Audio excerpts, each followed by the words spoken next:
When dreams shattered, Grace Mitchell sat on the cold bathroom floor of her tiny dorm room, staring at the pregnancy test in her trembling hands. 2 pink lines. Positive. At 19 years old, her world had just tilted completely off its axis. Outside the narrow window, October rain hammered against the glass, matching the storm brewing inside her chest. She thought about Daniel Westbrook, the man she loved more than anything. They had met 2 years ago in an economics class at Boston University.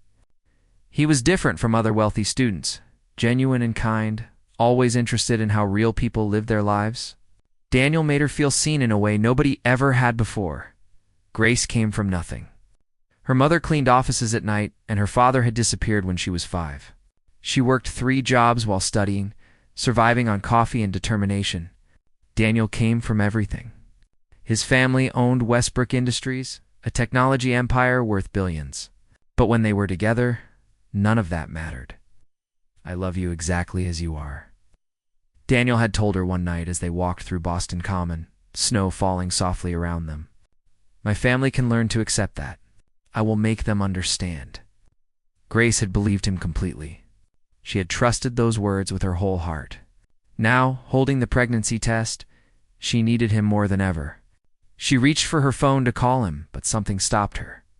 A cold feeling settled in her stomach. The disappearance the next morning, Grace went to Daniel's apartment near campus. She had rehearsed what she would say 100 times during the sleepless night. She would tell him about the baby, and they would figure it out together. They would face his family together. Everything would work out because they loved each other, but Daniel was gone. His roommate answered the door with an uncomfortable expression. "He left early this morning. His father came to get him." There was a huge argument, and then Daniel just packed his stuff and left. He said something about London. Grace felt the floor drop beneath her feet. "London? What do you mean, London? Did he leave a message for me?" The roommate handed her a sealed envelope with shaking hands. "He asked me to give you this." "Grace, I'm really sorry." She opened it right there in the hallway, her hands shaking so badly she could barely read the handwritten note. "Grace, I am so sorry. My family discovered us, and they will not allow this to continue. They have made threats against you, your mother, everyone you care about.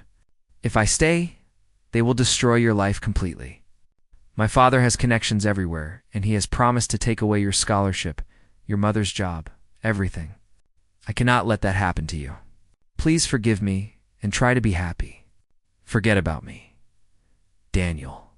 Grace read it 3 times before the words finally made sense. He was gone. Just like that, without even saying goodbye to her face. The man who promised to stand by her forever had vanished the moment things got difficult. She never got the chance to tell him about the baby. Building from ashes too. Men in expensive suits visited. Grace 3 days later, they worked for the Westbrook family legal team. Their message was clear and brutal. Any attempt to contact Daniel would be considered harassment. The family had substantial resources and would not hesitate to use them. If Grace tried to claim paternity or ask for support, they would make her life impossible. "We know about your condition," one of them said coldly. "Our advice is to handle it quietly and move on with your life. The Westbrook family owes you nothing." Grace felt something harden inside her chest that day. Something that had been soft and hopeful turned into steel. She would survive this. She would thrive, and she would do it completely on her own. She left Boston University and moved to Chicago, where nobody knew her story. She worked during her pregnancy, saving every penny. When Natalie was born on a rainy April morning, Grace held her daughter and made a promise. "I will give you everything I never had. You will never feel abandoned or unwanted. I swear it." The years that followed were brutally hard. Grace finished her degree at a community college, taking night classes while working during the day. Natalie came to class in a carrier when babysitters were not affordable. They moved apartments 6 times in 4 years. Always chasing cheaper rent and better opportunities, Grace cleaned offices, tutored students, worked retail on weekends. She ate ramen so Natalie could have fresh fruit. She wore the same 3 outfits for 2 years so her daughter could have new shoes when she needed them. Every sacrifice was worth it when Natalie smiled at her or reached a new milestone. The brilliant daughter Natalie grew up watching her mother work herself to exhaustion. She learned early that nothing came easily and everything had value. While other kids played video games, Natalie read business books from the library. While her classmates worried about social media, she built her first website at age 12. By 16, Natalie had started a consulting business helping small local shops improve their online presence. By 17, she was making more money than many adults, all while maintaining perfect grades. She got into Northwestern University on a full scholarship, studying business and technology. Where does this drive come from? Her teachers asked Grace during parent conferences. Natalie is remarkable. Grace always smiled and said the same thing. She wants to build something nobody can take away from her. What she never said was that Natalie did not know her father's identity. Grace had told her daughter that her father died before she was born. It seemed kinder than the truth. Why burden a child with the knowledge that her father chose money and comfort over her existence? At 18, Natalie founded a company called Bridgepoint Solutions. The concept was simple, but powerful. She connected small community businesses with resources, funding, and expertise they normally could not access. She built partnerships with larger corporations willing to invest in local economies. Within 6 months, Bridgepoint had 30 clients and was generating 6 figures in revenue, the business media noticed. Articles started appearing about the teenage entrepreneur who was changing how small businesses accessed capital. Interviews followed. Awards came next. Then came the email that changed everything. The invitation. Grace was sitting at the kitchen table of their small Chicago apartment when Natalie showed her the message. It was from the National Innovation Summit, the most prestigious gathering of entrepreneurs and investors in the country. Dear Miss Mitchell, we are pleased to inform you that you have been selected as one of 5 young innovators to present at this year's summit. This is a competitive honor with over 300 applicants. The event will be held in New York City and hosted by Westbrook Industries. We look forward to your participation. Grace felt all the blood drain from her face. Westbrook Industries. After 18 years, Daniel's company was reaching back into their lives. This is incredible, Natalie said, her eyes shining with excitement. Do you know what this means? The connections I could make, the investors who will be there. This could take Bridgepoint to a completely new level. Grace forced herself to smile, but inside, she was screaming. That's wonderful, honey. I'm so proud of you. You'll come with me, right? As my guest? I want you there when I present. Grace wanted to say no. She wanted to run as far from New York and the Westbrook name as possible. But looking at her daughter's hopeful face, she knew she could not do that. Natalie had earned this opportunity through years of hard work. Grace would not let old pain steal this moment from her. Of course I'll be there, Grace said, pulling Natalie into a hug. I would not miss it for anything in the world. That night after Natalie went to bed, Grace stood at the window looking out at the Chicago skyline. Somewhere in New York, Daniel Westbrook was living his life, completely unaware that his daughter had just become someone remarkable.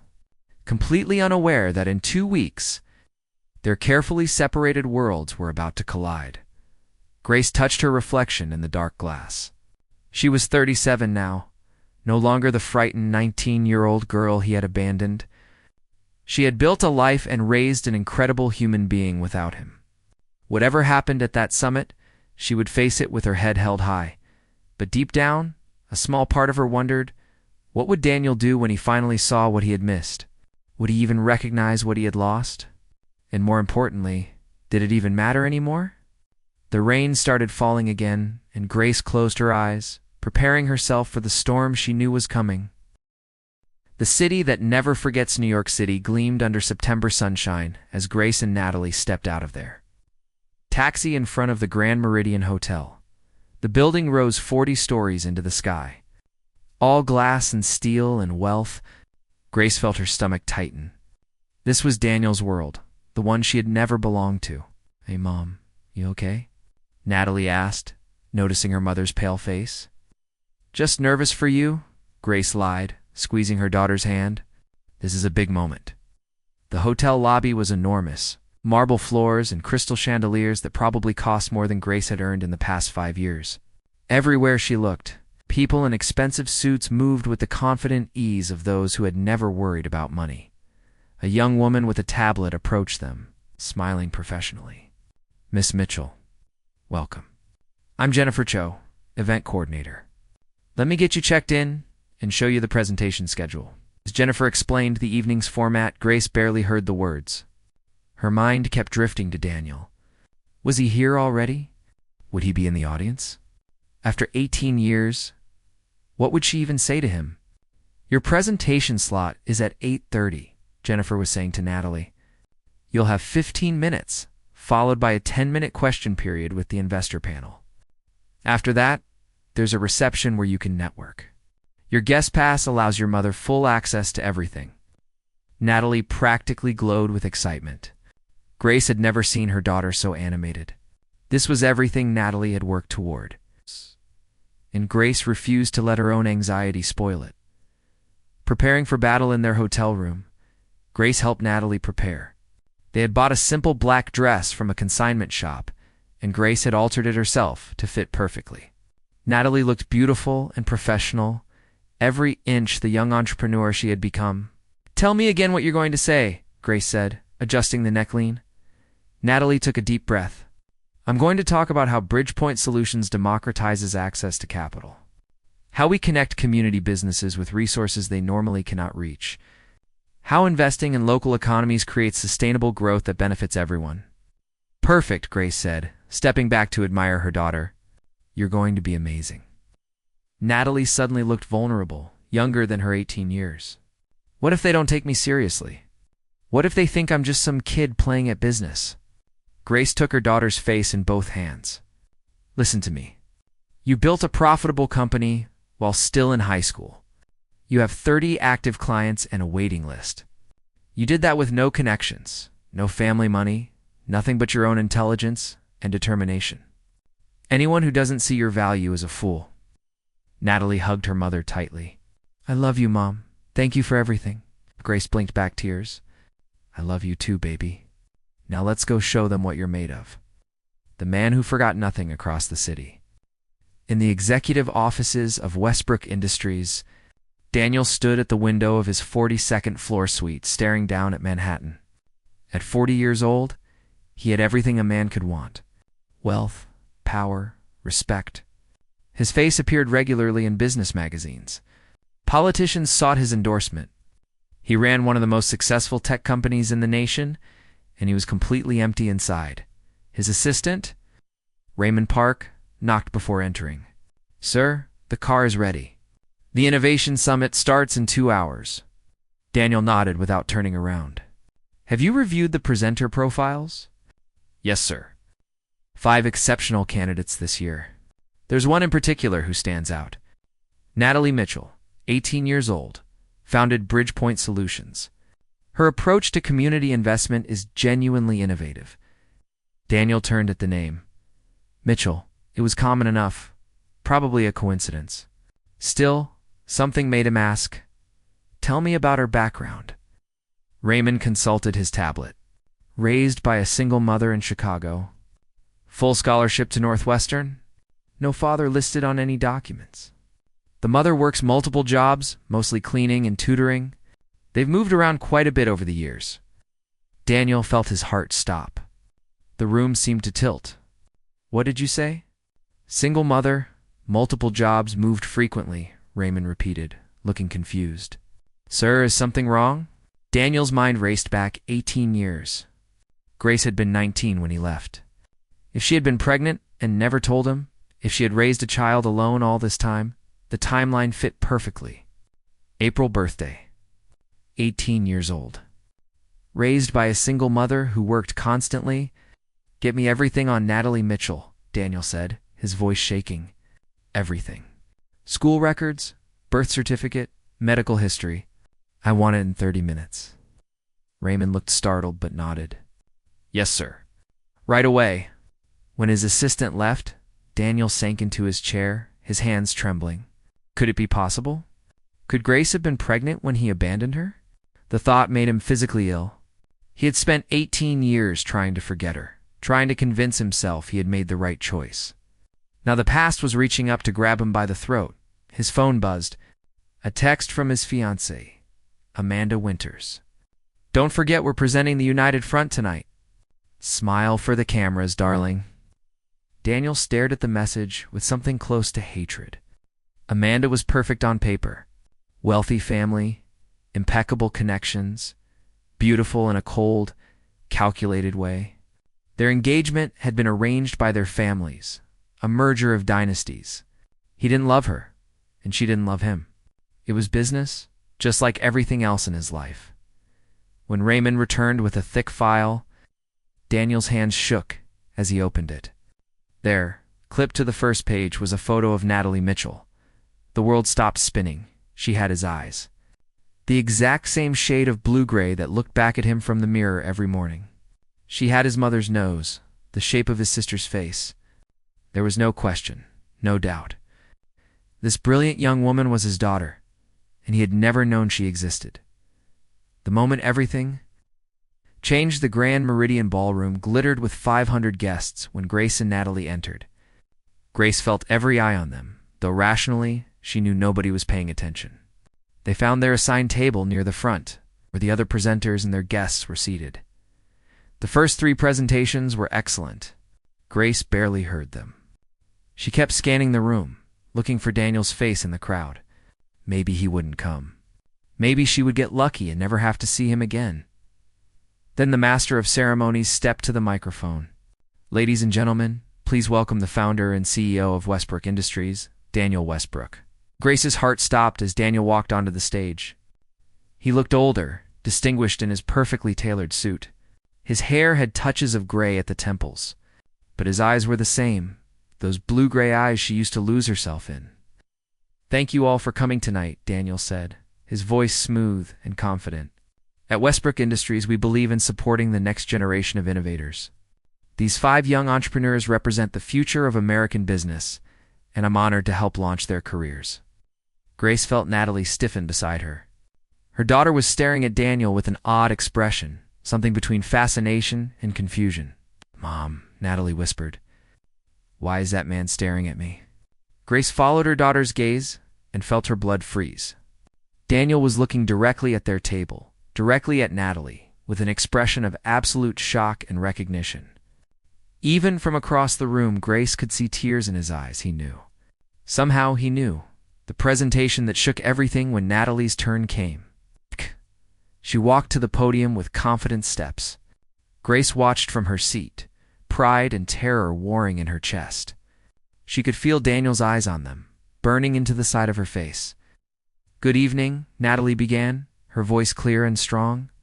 "My name is Natalie Mitchell, and I want to talk about the difference between surviving and building a future." Grace's eyes filled with tears as her daughter spoke.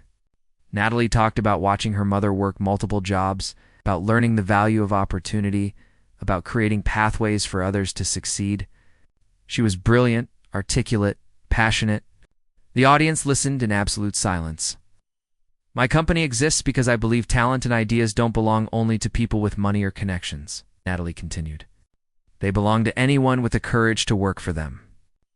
Bridgepoint Solutions proves that when you invest in communities and people, everyone benefits." The applause when she finished was thunderous. People rose to their feet. Grace stood too, clapping until her hands hurt, tears streaming down her face. Her daughter had done it. She had shown this room full of wealthy, powerful people exactly what she was made of. But as Natalie returned to their table, Grace saw Daniel moving through the crowd toward them. Her breath caught. After 18 years, he was about to enter their lives again, and there was nothing she could do to stop it. The confrontation nobody expected. "Excuse me," Daniel said, reaching their table. His voice was shaking. "Miss Mitchell, that was an extraordinary presentation." Natalie smiled, still flushed with success. "Thank you, Mr. Westbrook. That means a lot coming from you." Daniel's eyes moved to Grace and the world seemed to stop. She watched emotions flood across his face. Recognition, shock, guilt, pain, longing. 18 years collapsed into a single moment. "Grace," he whispered. "My God, Grace." Natalie looked between them, confused. You two know each other? Grace stood on trembling legs. She had imagined this moment 10,000 times, but now that it was here, she couldn't find words. All the speeches she had rehearsed, all the angry things she wanted to say, disappeared. We knew each other a long time ago, Grace finally managed. Before you were born? Daniel couldn't stop staring at Natalie. Your daughter is remarkable, he said, his voice thick with emotion. Absolutely remarkable. Yes, she is, Grace said coldly.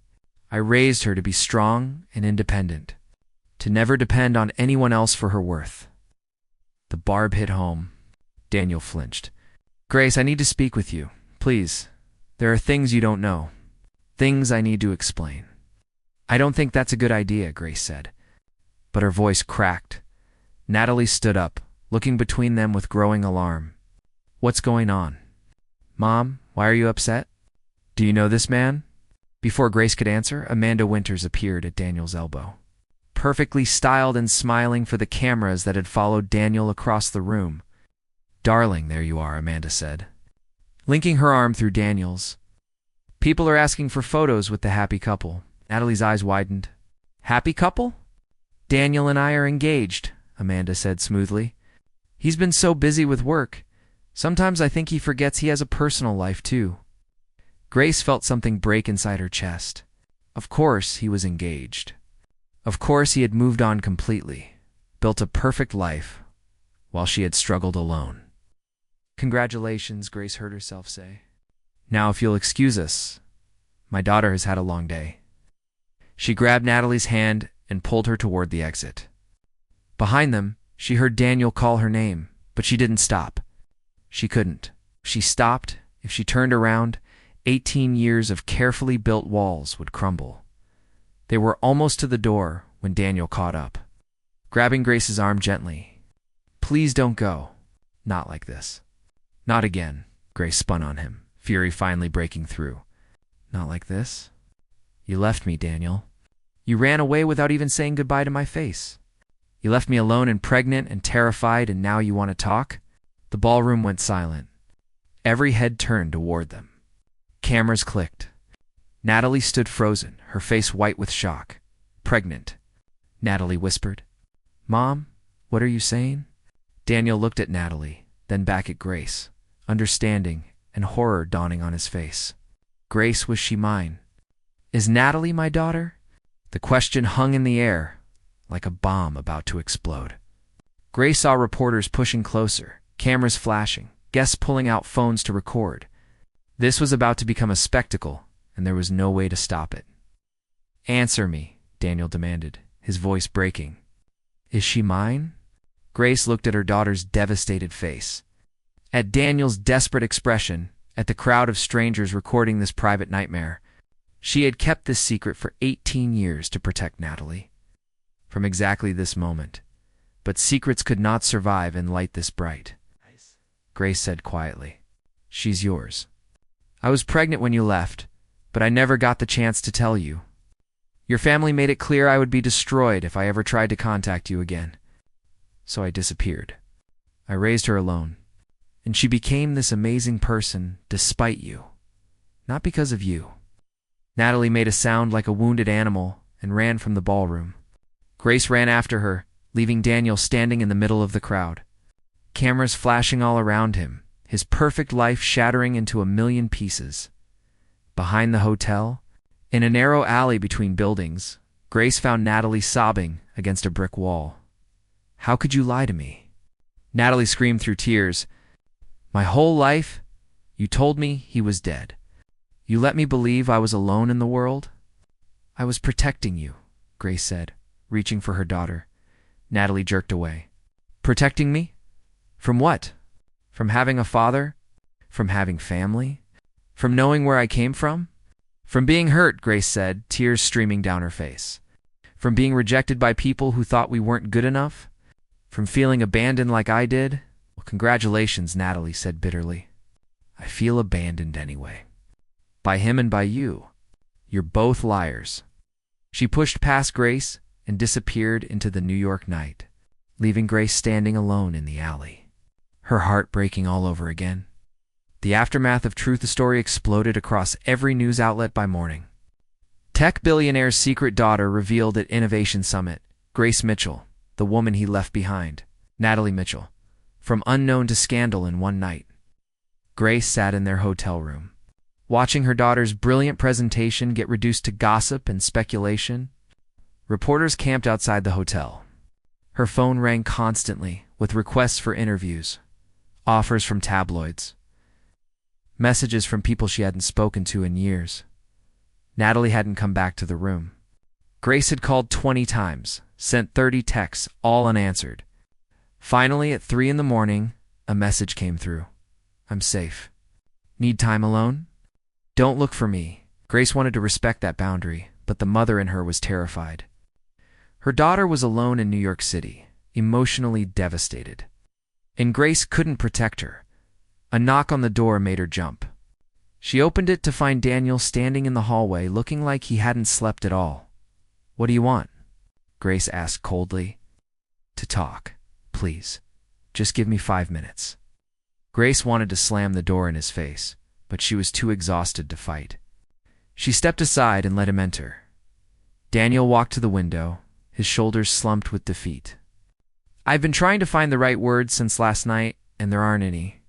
Nothing I say will fix what I did. Well, there isn't, Grace agreed. So why are you here? Because for 18 years I thought I made the right choice, Daniel said, turning to face her. I told myself I was protecting you from my family's power, that you would have a better life without me in it. I convinced myself the sacrifice was noble. It wasn't your choice to make, Grace said, her voice shaking.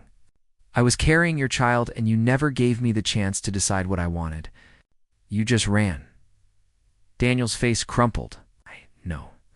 And seeing Natalie last night, hearing what she built, who she became, I realized I didn't protect you at all. I abandoned you when you needed me most. I stole 18 years I can never get back. Why are you telling me this? Grace asked. What do you want from me? Forgiveness? Permission to play father now? I want to know if she's okay, Daniel said quietly. I want to know if there's any chance, any possibility, that someday she might let me be part of her life. Not because I deserve it, but because she deserves to have a father if she wants one. Grace laughed bitterly. She doesn't even want to talk to me right now. She thinks I'm a liar who stole her history from her. So no, Daniel, I don't think she wants anything from either of us. Daniel pulled an envelope from his jacket. This is the deed to a house. It's in both your names, no strings attached. I can't give back the years, but I can give you security. A place that's yours, that nobody can take away. You think you can buy your way into our lives? Grace demanded. What Daniel said. I think I destroyed your lives 18 years ago, and this is the smallest attempt to repair some of that damage. Take it or burn it, that's your choice. But know that it comes with no expectations. I don't want anything from you except to know that you're both safe and taken care of. He set the envelope on the table and walked to the door. Before leaving, he turned back. I broke my engagement last night. Amanda and I were never really together anyway. It was an arrangement, nothing more. I told her the truth, that I've spent 18 years trying to forget someone I never stopped loving. That I've been living a lie, and I can't do it anymore. Daniel, Grace said, her voice softer despite herself. You don't owe me anything, he said. But if Natalie ever wants to meet me, really meet me, I'll be waiting, for as long as it takes. After he left, Grace opened the envelope. Inside was a deed to a property outside the city, along with a handwritten note. This doesn't make up for anything, but I hope it gives you the peace you deserved 18 years ago. You built something beautiful despite me. I will spend the rest of my life being grateful for that. Daniel. Finding the lost daughter, Grace found Natalie 2 days later in a small coffee shop in Brooklyn. Working on her laptop as if nothing had happened, her daughter looked exhausted, with dark circles under her eyes. Can I sit? Grace asked quietly. Natalie shrugged without looking up. It's a free country. Grace ordered coffee and sat across from her daughter, waiting. Finally, Natalie closed her laptop and met her mother's eyes. I've been thinking, Natalie said, about everything. About how angry I am at both of you. You have every right to be angry, Grace said. But I've also been thinking about what you gave up for me, Natalie continued. You were 19 and alone and pregnant, and you could have given up. You could have blamed me for ruining your life. But you didn't. You worked yourself to exhaustion to give me opportunities. You sacrificed everything. Tears rolled down Grace's face. You were never a burden. You were the reason I survived. I'm still angry, Natalie said, her own eyes filling. I'm angry that you lied, that he left, that I lost 18 years of having a father. But I understand why you did it. You were protecting me the only way you knew how. They reached across the table and held hands, both crying now. What do we do now? Grace asked. Natalie wiped her eyes. I don't know. Part of me wants to pretend he doesn't exist. But another part of me wants to know who he is, what he's like. If any part of me comes from him, whatever you decide, I'll support you, Grace promised. What about you? Natalie asked. Do you still love him? Grace considered the question carefully. I love who he was. I hate what he did. And I don't know the man he is now, but I think maybe it's time to find out. Not for romance or second chances, but for closure. For all of us. The long road to understanding the meeting was arranged for neutral ground, a small park outside the city. Daniel arrived first, nervous and uncertain. When Grace and Natalie appeared, he stood up slowly, his hands shaking. Thank you for coming, he said. Both of you. They sat on a bench together, the three of them. An awkward family portrait, 18 years in the making. I don't know where to start, Daniel admitted. Natalie said, all of it. Why you really left? What happened after? Everything. So Daniel told them. He explained his father's threats, the manipulation, the fear that destroyed his courage. He told them about searching for Grace for years, hiring investigators, finding nothing because she had changed her life completely. He described the emptiness of building an empire while feeling like a hollow shell inside. I'm not asking for forgiveness, Daniel said when he finished. I don't deserve it. But I want you to know that leaving was the worst decision of my life, and I've paid for it every single day since. Natalie listened carefully, processing. You chose the easy path. You let fear make your decisions. Yes, Daniel agreed. I did, and I hate myself for it.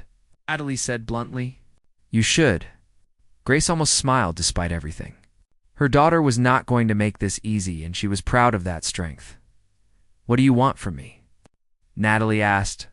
Do you want to play father now? Show up at holidays and pretend we're a normal family?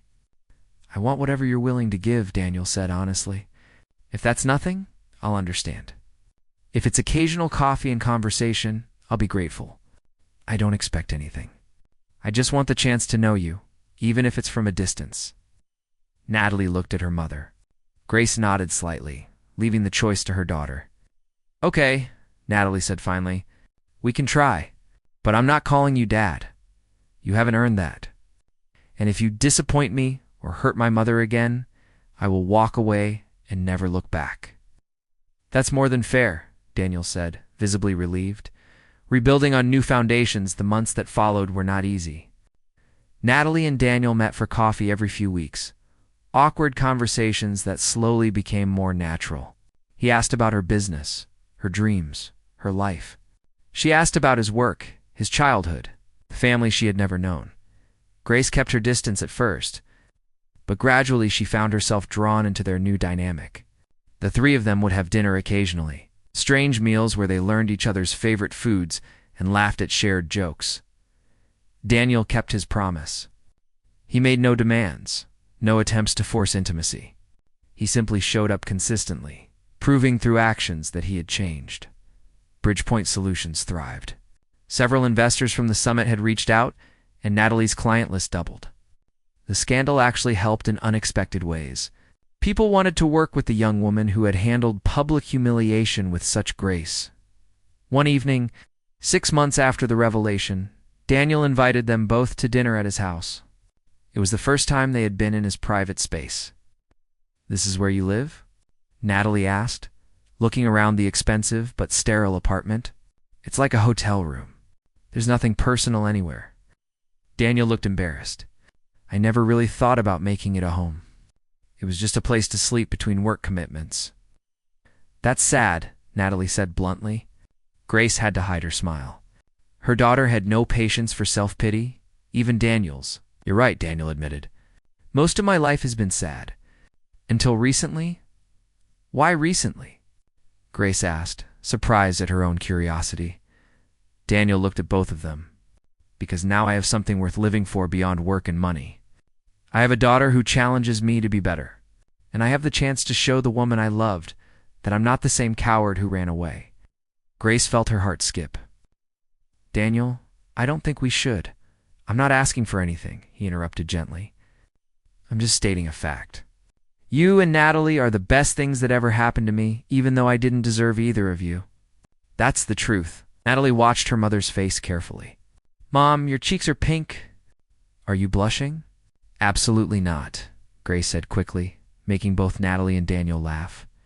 It was a small moment, but it marked a shift.